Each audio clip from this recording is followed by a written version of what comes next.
أعوذ بالله من الشيطان الرجيم بسم الله الرحمن الرحيم ربي اشرح لي صدري ويسر لي أمري واحلل عقدة من لساني يفقهوا قولي. Bonjour tout le monde et bienvenue sur ma chaîne.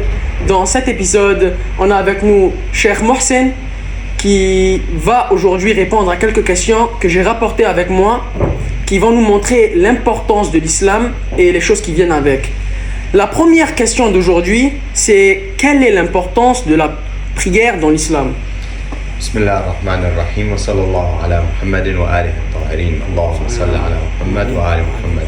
Assalamu alaikum wa rahmatullahi wa barakatuh. Donc, je suis honoré d'être parmi vous aujourd'hui. Inch'Allah, que Dieu subhanahu wa ta'ala nous permette de faire le maximum pour que les gens puissent connaître la religion au maximum, de la meilleure façon et de la meilleure manière. Bien sûr, la prière est citée dans le Coran, dans plusieurs versets.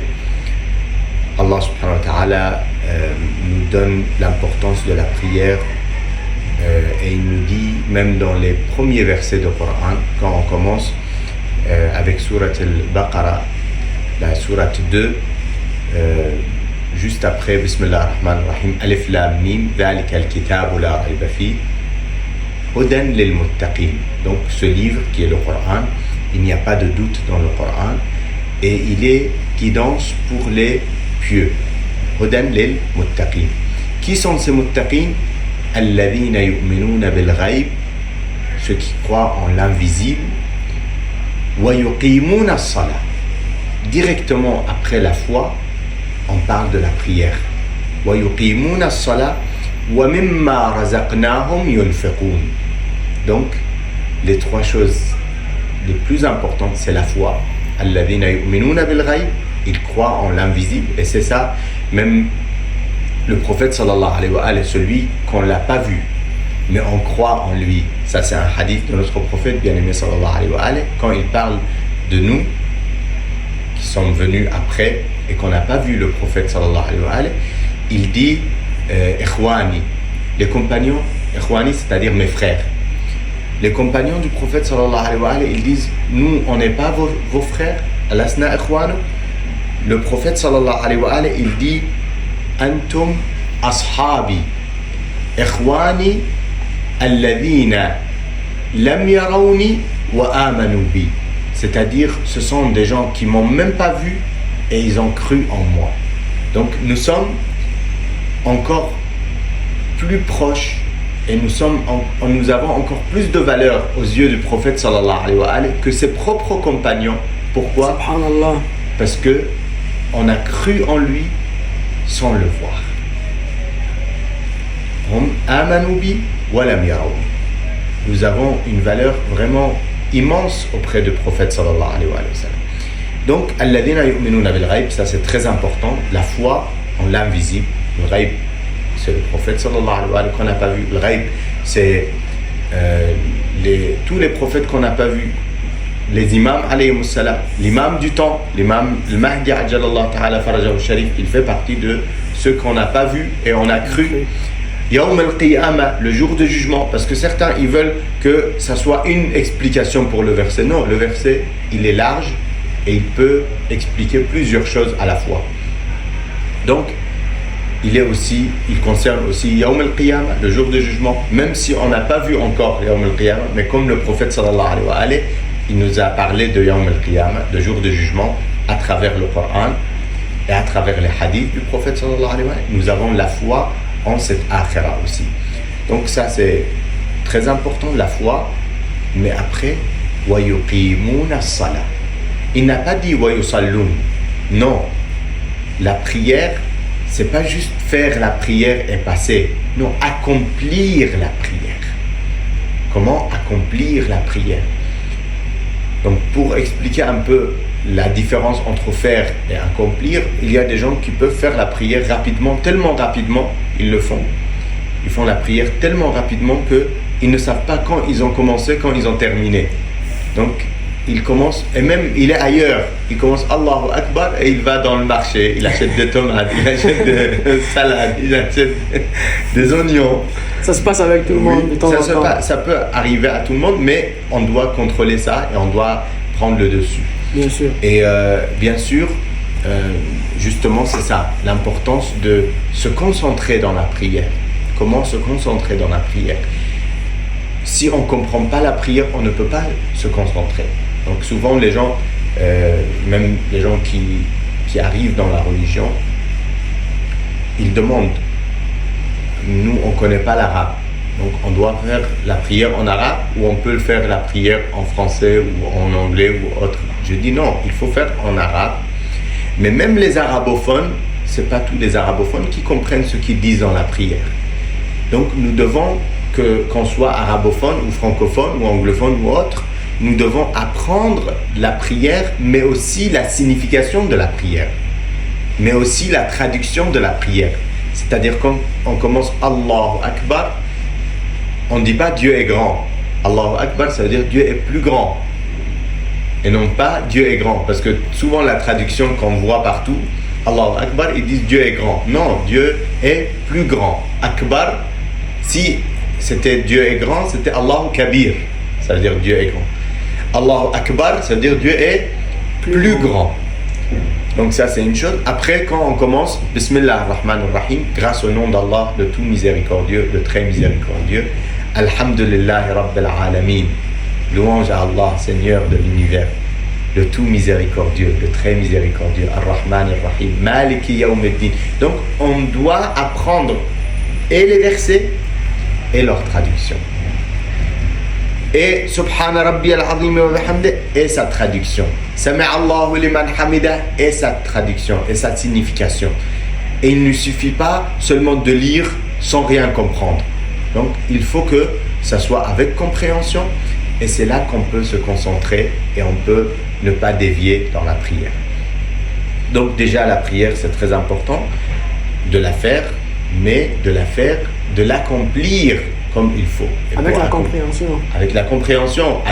Même avant la prière, il y a les ablutions à faire. On doit être en état d'ablution. Pour les ablutions, comment faire correctement les ablutions? Comme le Coran nous a mentionné. Bismillah ar-Rahman ar-Rahim. Souvent les musulmans, la plupart des musulmans dans le monde, malheureusement, ils font mal leur ablution. Et quand on leur dit, mais le Coran dit, il faut essuyer, il ne faut pas laver les pieds. Ils disent, mais c'est plus propre. Je dis, mais si c'est question de propreté, va te laver et va prier. Tu peux? Non, tu ne peux pas. Tu dois faire les ablutions comme Dieu t'a demandé de le faire. Et non pas comme toi tu veux ou comme certaines personnes ont créé les ablutions. Comme s'ils savaient mieux que Dieu comment il faut faire les ablutions. Donc, il faut faire les ablutions comme le Coran nous a dit. Il faut faire correctement les ablutions, puis faire la prière correctement, de ne pas faire rapidement la prière comme une personne qui était devant le prophète sallallahu alayhi wa sallam en train de faire la prière dans la mosquée. Quand la personne a fini la prière, le prophète sallallahu alayhi wa sallam, il a dit ça, c'est pas une prière. Pourquoi? Parce qu'il était en train de faire la prière tellement rapidement qu'il lui a dit ça, c'est comme les picotements de corbeaux.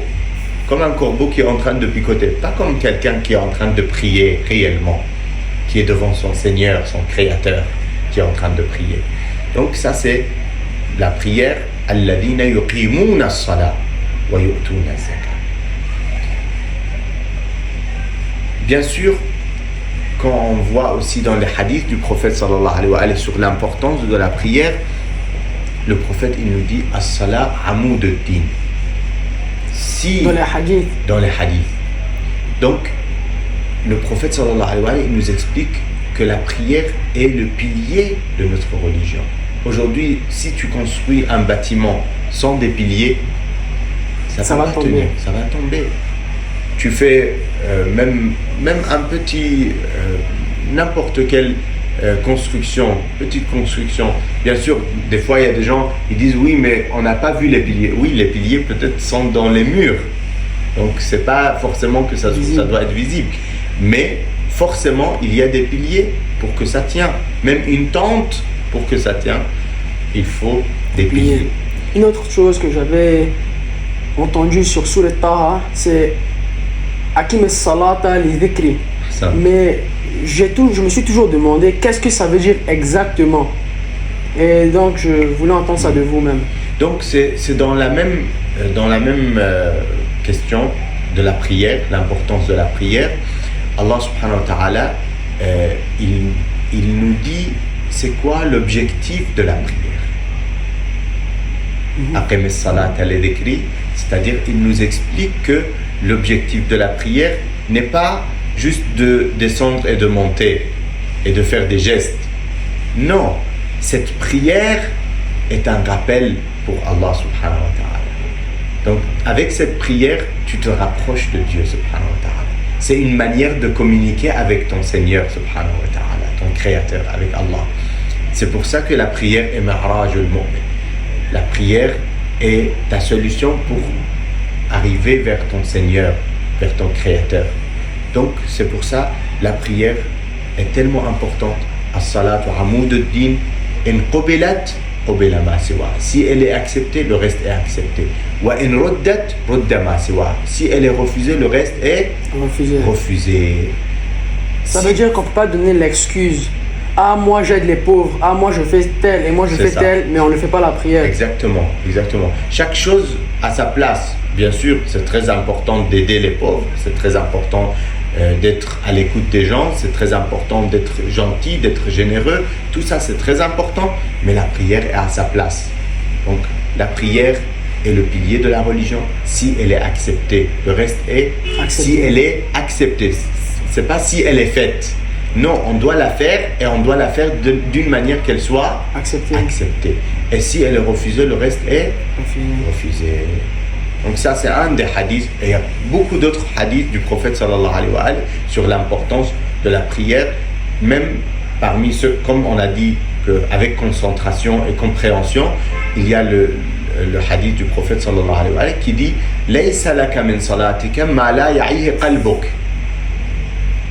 De ta prière, ce qui est accepté de ta prière, c'est ce qui sort de ton cœur. Si ça ne sort pas de ton cœur, ça ne vaut rien. C'est pas accepté. Ni tac. De l'intérieur, de ton cœur. Avec sincérité, de tes intentions, compréhension, intention, sincérité. Donc c'est pour ça qu'une bonne prière, inna salata, comme le Coran nous dit, bismillah ar-Rahman ar-Rahim, inna salata tanha anil fahsha'i wal munkar. La prière empêche de faire du mal et de blâmable. Donc, quelle prière nous empêche de faire du mal? La vraie prière. Sinon, il y a des gens qui prient et puis juste après la prière, ils peuvent insulter les gens, ils peuvent humilier les gens, ils peuvent blesser les gens, ils peuvent faire la médisance, faire riba. Mais comment ça nous empêche de faire des péchés? Justement, si c'est une vraie prière que tu l'as fait avec sincérité, donc tu as cette relation avec Dieu subhanahu wa ta'ala et tu as cette humilité déjà, tout à fait, mais aussi tu as une conscience.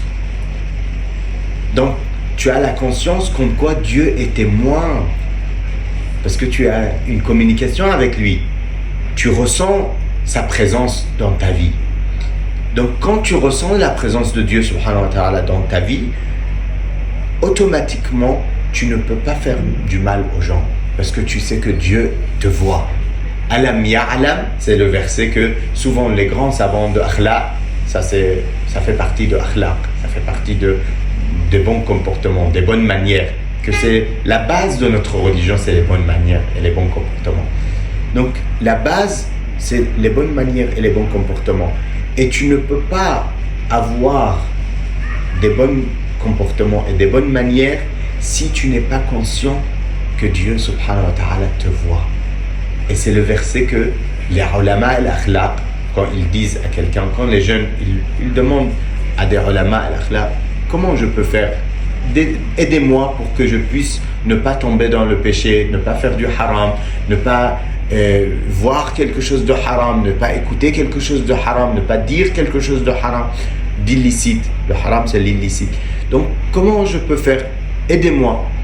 Comment ils vont t'aider? Ils te disent, mets ce verset devant tes yeux. Pas forcément écrire. C'est quoi le verset? Tu peux écrire, mais tu peux aussi garder ça dans ta mémoire, devant tes yeux. À chaque fois que tu veux faire quelque chose, dis-toi, alam ya'lam bi anna Allah yara. Est-ce qu'il ne sait pas que Dieu voit? Donc à chaque fois, chaque chose que tu dois faire, sache que Dieu te voit. Donc imagine, là on a des caméras devant nous, on est filmé. on fait attention, même à nos petits gestes, on fait attention. Sache que tout le monde entier est filmé. 24 heures sur 24, 7 jours sur 7. Toute ta vie est filmée de A à Z. Et si tu vas dire, par exemple, il y a des gens, ils pouvaient faire des triches. Ils trichaient parce qu'il y a des points dans les permis. Donc, ils disaient que non, c'était pas moi qui conduisais. Parce que lui, il n'a plus beaucoup de points. Donc, il dit que c'était ma femme qui conduisait. Comme ça, on enlève les points de sa femme, mais lui, il garde ses points. À ce moment-là, déjà, ça, c'est interdit. Ça, c'est haram, c'est de la triche. C'est pas bon. Mais, en même temps, ils lui ont ramené la photo parce qu'ils avaient pris la photo tellement elle était nette, la photo, qu'il a vu que c'était lui-même. Donc ils lui ont dit, ça c'est ta femme? Il a dit non, c'est moi. Il ne pouvait rien dire parce que c'était avec la preuve à l'appui.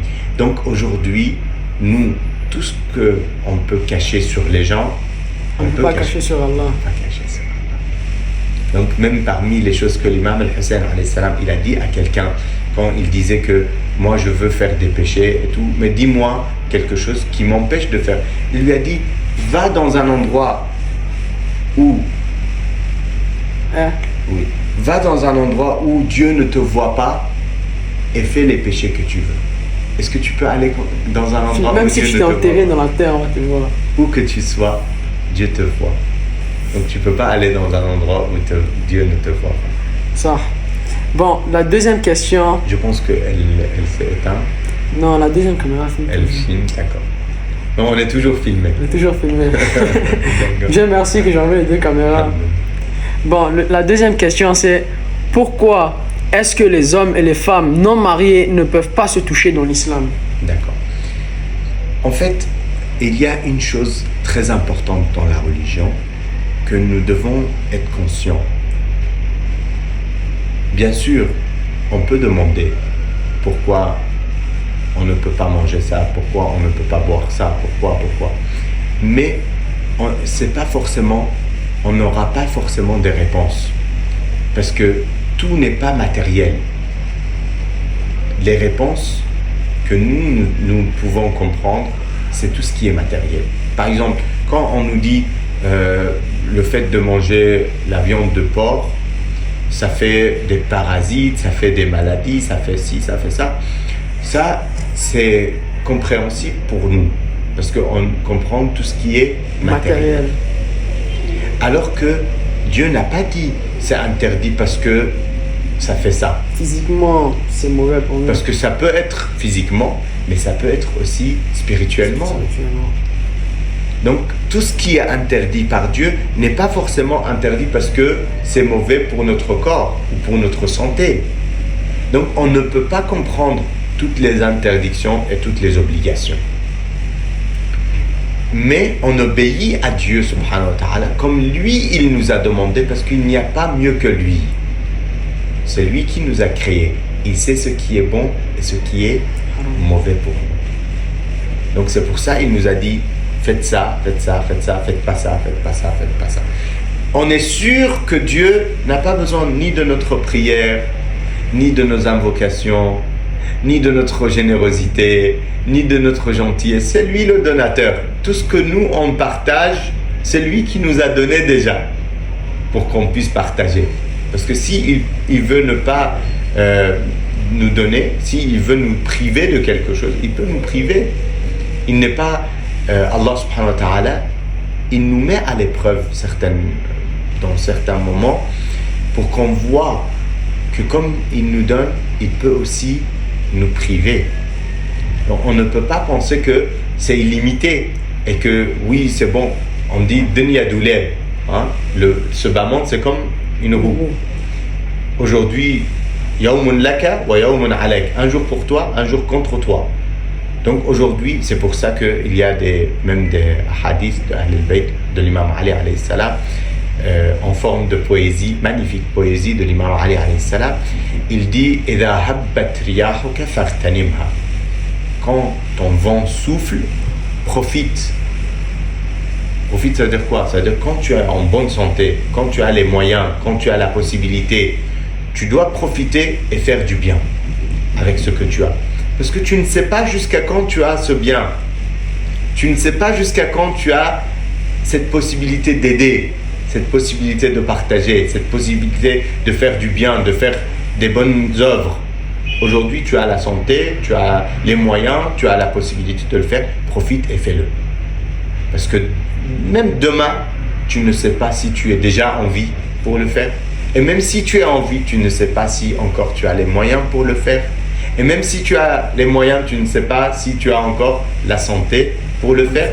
Donc, il faut profiter, surtout par exemple pour le pèlerinage, pour le hajj, il faut aller quand on est jeune, on ne doit pas attendre pour partir plus tard quand on est vieux, on nous met sur une chaise et puis on nous pousse. Non, on doit aller quand on est en bonne santé. Je pense qu'on a dérivé un peu du but. Oui, c'est ça. Je reviens. Donc, la question, c'est que il est très important de savoir que Dieu, subhanahu wa ta'ala, quand il t'ordonne quelque chose, tu fais comme il te dit. Quand il nous dit, il ne faut pas qu'on touche une fille qui n'est pas mahram, et un garçon, il ne doit pas toucher une fille ne doit pas toucher un garçon qui n'est pas son mahram, et un garçon ne doit pas toucher une fille qui n'est pas son mahram. Son mahram, ça veut dire quoi? Ça veut dire son père, sa mère. Pour la fille, ça sera son père. Pour le garçon, ça sera sa mère, ses sœurs, ses tantes. Ce sont les mahrams. Ma cousine, je n'ai pas le droit de la toucher. Pourquoi? Parce que je peux me marier avec elle. Aujourd'hui, comme je ne suis pas marié avec elle, je n'ai pas le droit de la toucher.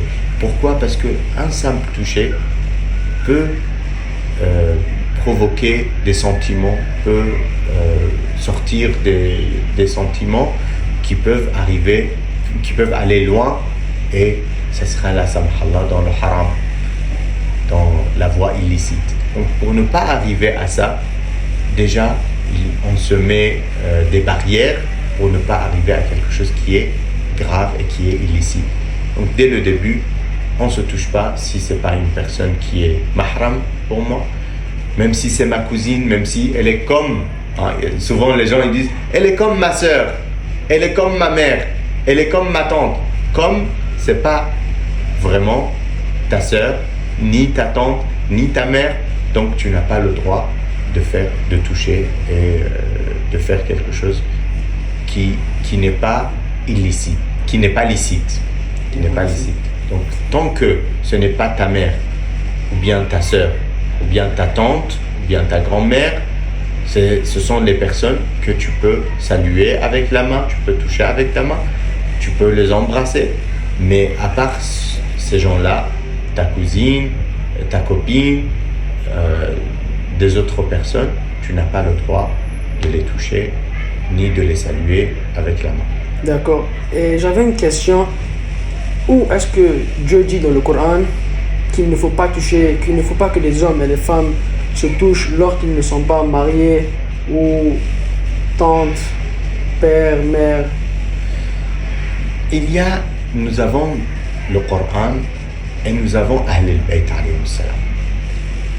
Allah subhanahu wa ta'ala, il nous a envoyé 2 poids par le prophète sallallahu alayhi wa sallam. Le prophète sallallahu alayhi wa sallam, il dit Inni tarikun fikum al-thaqalayn. Je vous laisse 2 poids, que si vous tenez à ces 2 poids, vous n'allez jamais vous perdre. Inni tarikun fikum al-thaqalayn. Kitab Allah wa itrati ahl bayt. Le livre de Dieu, qui est le Coran, et Ahl al-Bayt. Donc on ne peut pas dire que seulement ce qu'il y a dans le Coran, on accepte. Ce qu'il n'y a pas dans le Coran, on n'accepte pas. On ne peut pas dire ça. Pourquoi? Parce que même comment faire la prière? Combien de prières? La prière du matin, combien de rak'a? Combien d'unités? La prière de Dhuhr, la prière de Asr, la prière de Maghrib, la prière de Isha. Toutes ces prières, combien d'unités? Pourquoi la prière du matin 2 unités? 4 unités le Dhuhr, 4 unités l'Asr, 3 unités? Hadith. Tout ça, c'est les hadiths. Donc, dans les hadiths de Ahl al-Bayt alayhi salam, on nous détaille que même toucher une personne qui n'est pas mahram à toi, c'est illicite. Donc, D'accord. c'est pas forcément tout ce qu'on a dans la jurisprudence islamique qui doit être dans le Coran. Nous avons deux sources essentielles, ce sont les versets du Coran et les hadiths du prophète et de Ahl al-Bayt. Je vois d'où vous venez, parce que même moi je fais attention à cette chose. Dans le Coran, Allah ne nous dit pas comment est-ce qu'il faut prier. Il nous a juste dit Aqimus salat. C'est ça. Et après, on regarde dans les hadiths comment est-ce qu'il faut prier. C'est ça. Et c'est de là-bas qu'on a l'information. Exactement. Donc je trouve que c'est très logique. Et même comment il faut prier, justement, certaines personnes ils sont parties voir des personnes loin du prophète sallallahu alayhi wa sallam pour apprendre comment il faut prier, et d'autres qui sont partis chez les plus proches de notre prophète qui sont Ahl al-Bayt alayhi salam. Donc les meilleurs qui peuvent nous expliquer comment il faut prier, ce sont Ahl al-Bayt, la sainte famille du prophète sallallahu alayhi wa sallam, que le prophète nous a laissé. Inni tarikun fikum ath-thaqalayn, je vous laisse deux grands poids, Kitab Allah, le Coran, wa itrati ahl bayti, et ma famille.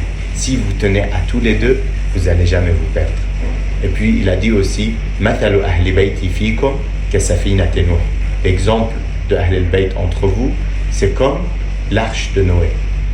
Celui qui monte à bord est sauvé, et celui qui ne monte pas, il est noyé. Sallallahu ala Muhammad wa ala Muhammad. Allahumma salli ala Muhammad wa ala Muhammad. Wow. Que Dieu vous protège, Inch'Allah, que Dieu vous garde. Ça fait plaisir. Et puis, Inch'Allah, que Dieu subhanahu wa ta'ala nous permet d'avoir plus de questions et plus de détails pour chaque question, pour que les gens puissent, Inch'Allah, apprendre. Et toutes les questions, ils peuvent vous les poser et on aura, Inch'Allah, les réponses ensemble. D'accord. Inch'Allah. Donc, si vous avez n'importe quelle question, vous avez juste à les mettre dans les commentaires. Et dans la prochaine épisode, Inch'Allah, on va vous répondre à vos questions. À la prochaine. Merci beaucoup. Salam alaikum. Merci, Habib. Voilà. Et avant de couper, je voulais juste mentionner une petite chose. Cheikh Mohsen a une application qui s'appelle AIF 313 qui vous donne toutes les heures de la prière, les doigts de chaque jour et les doigts de chaque mois. Et donc, si ça vous intéresse, vous pouvez télécharger l'application. Je vais mettre le lien dans la description en bas. Et un QR code sera mis sur l'écran, Inch'Allah. Merci beaucoup et au revoir. Merci beaucoup. Allah yahmid, Inch'Allah. Ajuri, Inch'Allah. Allah yataqabbal minkum, ya Rab. Allah yahouikum. Que Dieu subhanahu wa ta'ala nous permet de faire le maximum, Inch'Allah. Pour l'amour de Dieu et l'amour du prophète et l'amour de Ahl al-Bayt. Inch'Allah, vraiment vous êtes très actifs et ça fait plaisir. Alhamdulillah. Merci beaucoup. Merci beaucoup, Habibi. Allah yahmid, Inch'Allah. Allah yatawil ba'amrikum.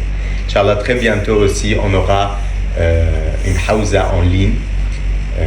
On a déjà une hawza en ligne, c'est-à-dire l'école religieuse, des cours en ligne. Mais c'était jusqu'à aujourd'hui, c'était en arabe. Mais actuellement, comme on a beaucoup de demandes, des personnes qui veulent apprendre et vraiment approfondir leurs connaissances dans la religion, on va commencer dès le début de l'année 2024, Inch'Allah, on commencera avec les cours en français, totalement en français, Inch'Allah.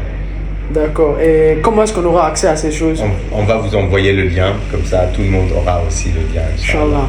Et si vous ne savez pas où avoir accès à ces choses, dans la prochaine vidéo, on aura mis le lien dans la description si l'application ou le site est valable. Donc, on va vous l'envoyer. Inch'Allah. Inch'Allah. Allah yahmid, Habibi. Allah yahmid. Merci.